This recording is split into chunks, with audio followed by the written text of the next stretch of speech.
I mean, do you think he'd be a good contender? 100%, yeah. Being there for many years, it's it can be difficult, but like I say, that chapter was amazing. We achieved amazing things at the club there, and like I say, there's going to be a point in time where you do move on, and obviously for me it was Korea. Everyone was a bit shocked at that move, but I thought it was, for me, good at that moment.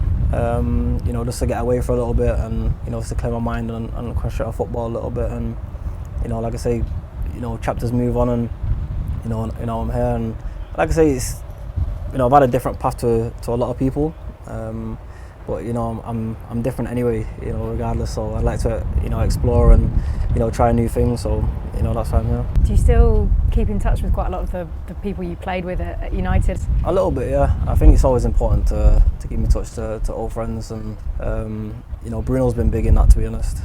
We always speak a little bit. We speak on Instagram quite a lot. So and to be fair, you wouldn't expect that, because he came in a little bit after me, and obviously he's done really well, and he always wanted to see the best of me at Man United. He's always said that, and he's always been a guy that's always been there, and I could always reach out to. When you look at the club now, what do you see under Carrick? I think they've come on leaps and bounds from. It's obviously it can be difficult with different managers coming in and having obviously different ideas and obviously different personnel.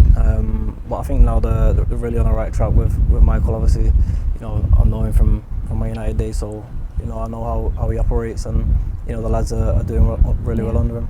Yeah, you've played under Carrick. Do you think he should get the job? Yeah, I think so. I think he's got the Man United DNA inside of him.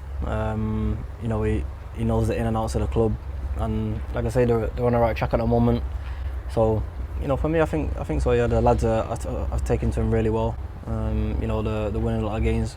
Probably get Champions League this season, which is amazing. So yeah, I think so, 100%. There's lots of talk too about players this year. Who's going to win the Ballon d'Or? There's been lots of talk about Bruno Fernandes being in the running. I mean, do you think he'd be a good contender? 100%, yeah. I think his performances, Man United this season have been extraordinary. I think he's 3 assists off De Bruyne's record for assists. So yeah, for me, he has to be up there, 100%. Maracana or Old Trafford, if you had to kind of pick a... Old Trafford. Always. Sorry, Old Trafford, yeah.